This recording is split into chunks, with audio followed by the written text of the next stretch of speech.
Hey guys, so the Five Nights at Freddy's movie, um, spoilers because I just talk. Hopefully this video won't be very long. But spoilers. But first off, the movie was really good. If you were afraid to go see it because it's like, oh well, how good can a FNAF movie? Be? Just go see it. It is really good.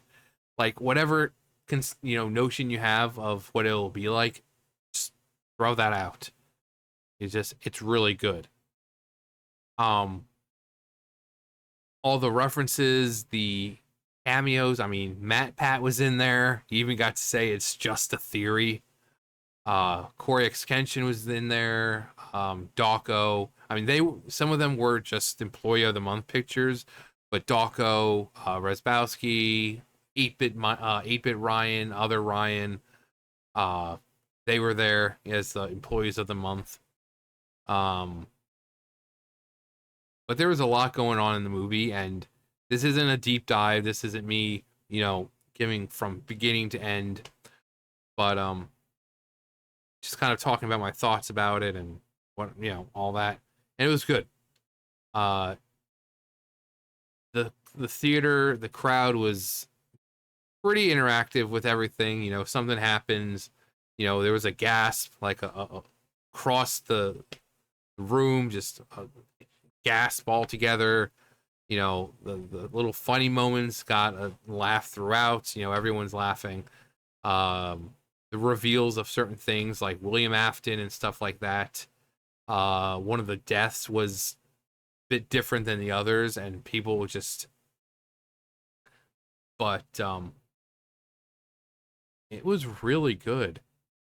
The last time I saw a movie, a video game movie was Detective Pikachu, which that was also very good. I haven't seen Mario yet. Um, but I know obviously people must have liked it. It made over $1 billion, so must have been good. But it sets up for the next for another movie, which I hope they do. Um, it's kind of not maybe hinted, but what it might be.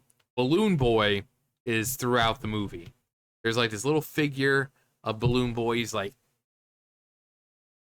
and he pops up like 3, 4 times. And one of those times is at the end of the movie during the credits. They go to another scene of the taxi, and you know he hears the door open, someone get in, and there he looks over, and there's Balloon Boy. So I was hoping like maybe a scene with showing the puppet or something, the poopit. What's going on, guys? Dorko back again. Hope you're all fantastic today. The poopit. Um, but we didn't get that. But the very end. So in the games, there's okay. Rather than trying to explain it, I'll just show it to you. Okay, so they've got this in FNAF 2. There's this little mini game, and this is what you hear.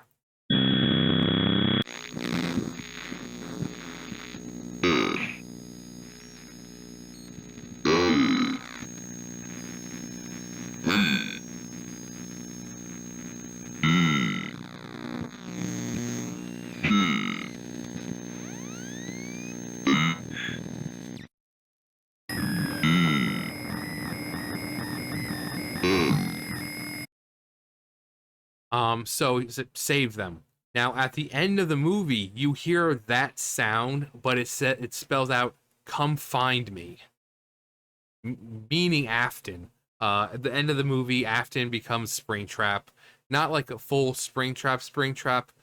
The suit just kind of has like these rib type springs that like dig into his ribs and kind of internally mess him up. And before he starts to die, he puts on his again, and before he does, he says, "I always come back," because he knows he's pretty much about to die, but he's well prepared, and he thinks, "Oh, I always come back."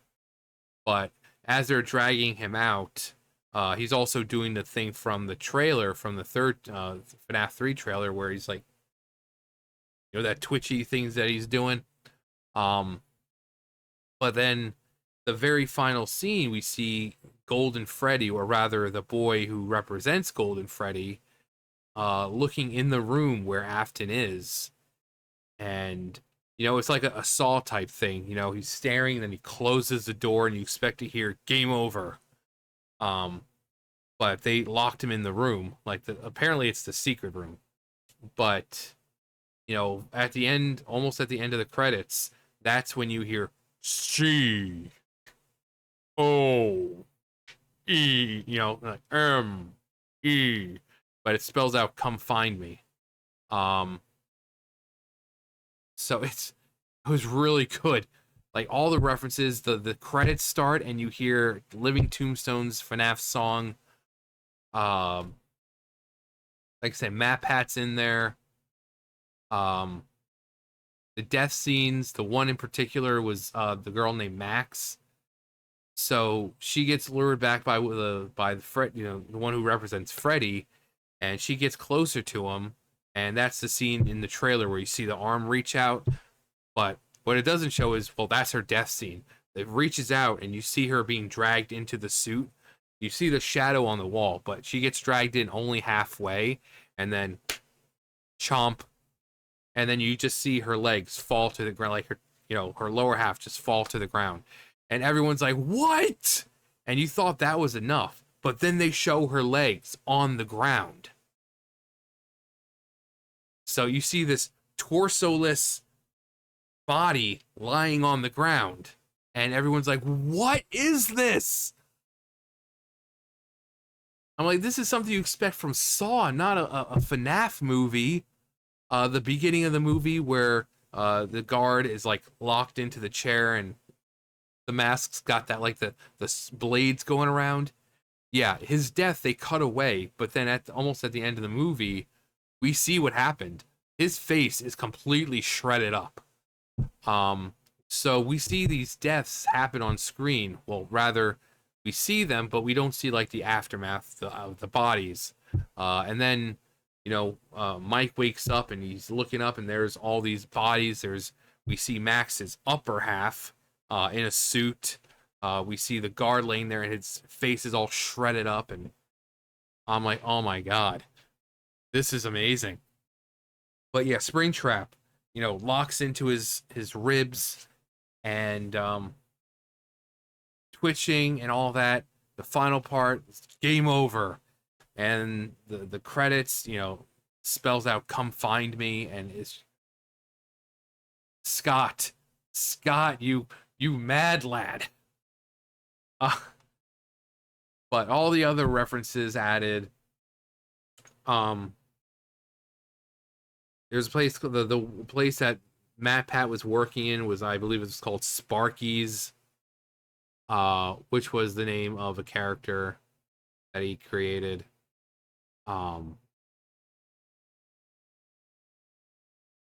See what else. Michael, not Michael Afton. Well, I should say Michael Afton. So Mike Schmidt is an alias of Michael Afton. In the games, Michael goes around to all these different places, but he uses a different name. So like the first one is Michael, Mike Schmidt. The second one's like Jeremy Fitzgerald. The next one is like Fritz or this or that. But it's Michael Afton. In the books, William Afton goes by different names. Here it's Steve Raglan, and he's like a career counselor. So basically, like he's the kind of guy that if you need a job, you go see them, and they're like, "Oh, what are your strengths? What kind of what kind of job are you looking for?" And something comes up, they're like, "Oh yeah, we got a call from this place, and they're looking for whatever." And so it's just someone who kind of helps you find a job if you're kind of struggling. But Mike goes there, and there's no relation between them. But there is a parallel between Mike's family and the Aftons. So you have Mike, his sister Abby, also anagram of baby, and his brother Garrett, who gets kidnapped, killed. But they perfectly reflect the Afton family. So you have the young brother who was kidnapped and killed, the crying child. You have Mike, who represents Mike, and then you have the Abby, who represents Elizabeth, who at the very end of the movie during the whole confrontation, Chica is trying to shove Abby into a springlock suit that looks very similar to Baby. Now, it's apparently also referenced to one of the characters in the book. It's like a doll type character, and it's got I think I saw it's like a bonnet or something on it, but very much, you know, baby looking, the big rosy cheeks.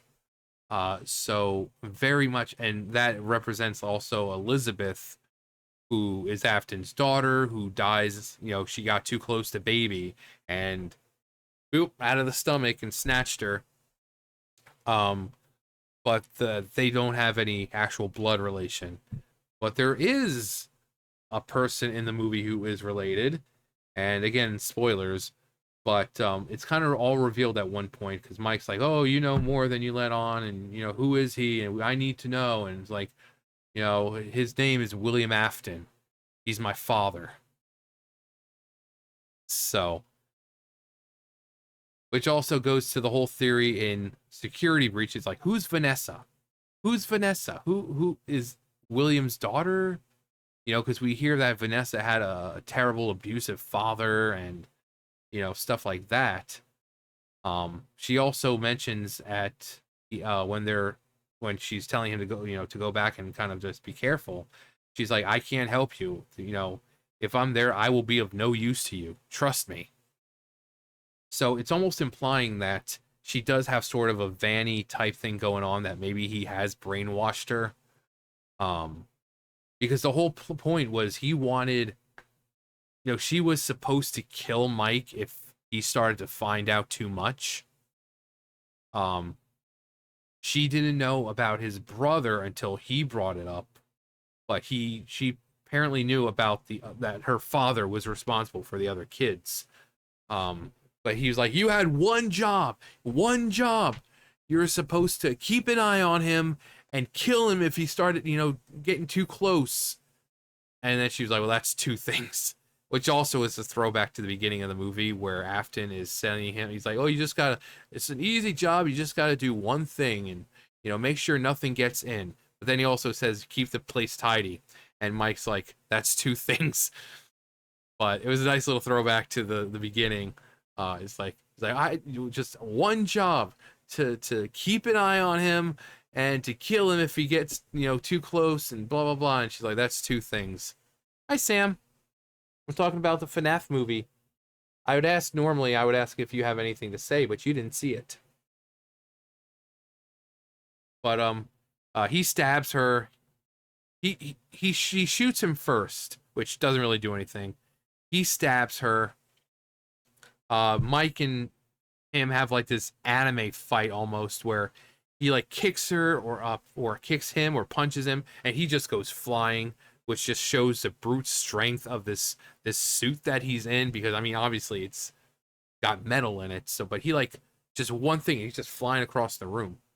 Um, but there's no way to defeat this guy.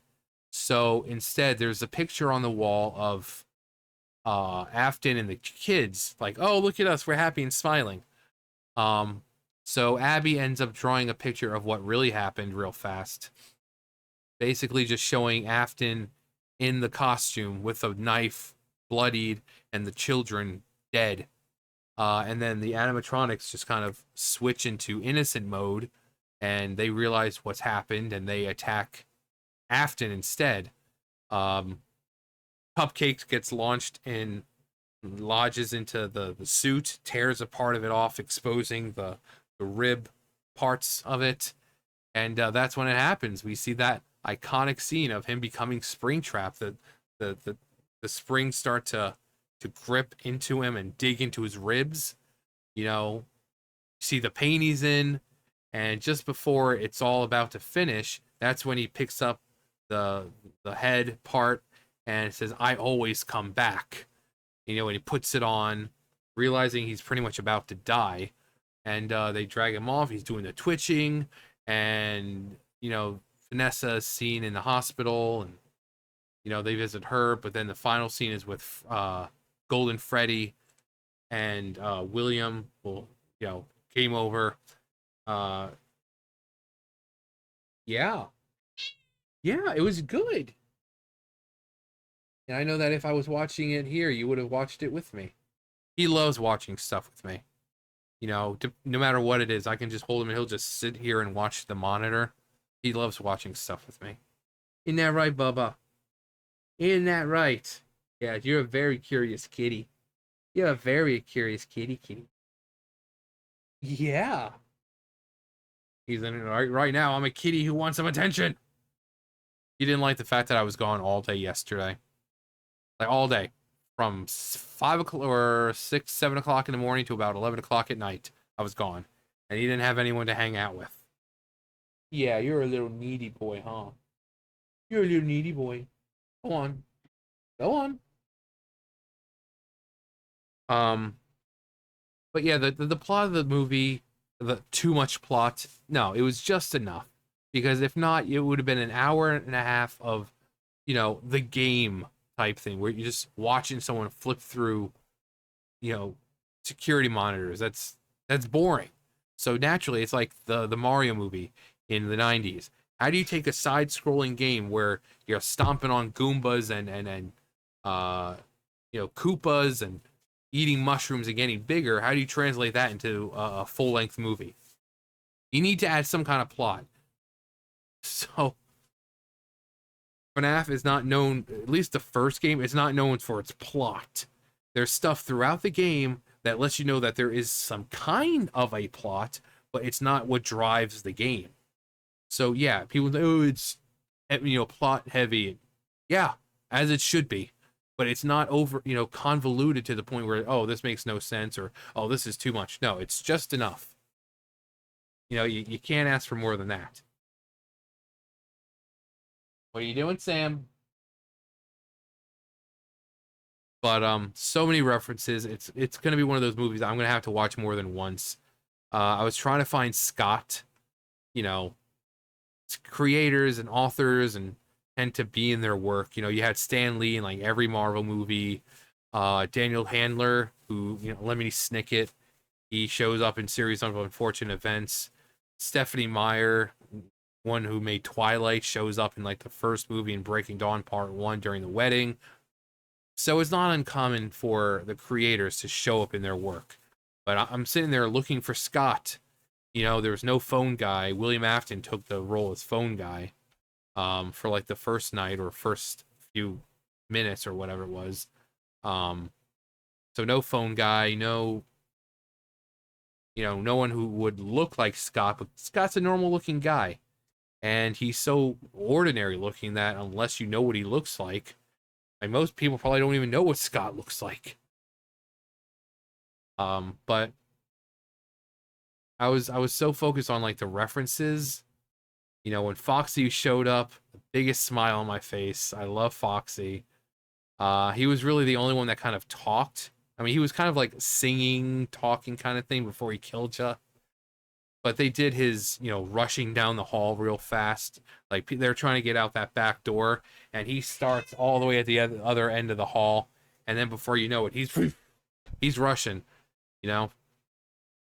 But it was really good. I'm really happy with it. If you want a review about it, that's definitely watch someone else. I'm just kind of talking about what I thought about it. Because for that, people do that for scripts just to make sure everything's. I don't do scripts, so I'm not reviewing it. I'm just, from beginning to end, I'm just talking about it, what I thought. Said the FNAF song at the end, Living Tombstone. Matt Pat being, seeing him, getting to hear, it's just a theory. And I was like, a film theory. Now I'm just waiting for them to get far enough to get Music Man in there, just so I can look up and say, Music Man! But it was a good movie. If you've got kids, it's definitely a fun movie. If you're a fan of the movie, the series, definitely watch it. I don't know where IGN gets off saying too much plot. I mean, there has to be some kind of plot, and it's not too much. It's pretty much one plot the entire. There's the main plot, and then like the side plot of Mike and Abby's aunt trying to get custody of her because they don't think he's fit to take care of her. But it's so minuscule that it's not really overbearing onto the plot itself. It's exactly what you would think. It's Five Nights at Freddy's. Mike going to the place, and stuff happens. People break in, those people die. Yeah, it's not complicated. It's not some really thick, heavy plot, and it's just enough to make a movie out of a game that has you sitting there looking at security monitors. So, but anyway, you see it if you want. Let me know what you thought about it if you've seen it already. But that's gonna do it for me. You guys know the drill. I'll see you guys later. Bye, guys.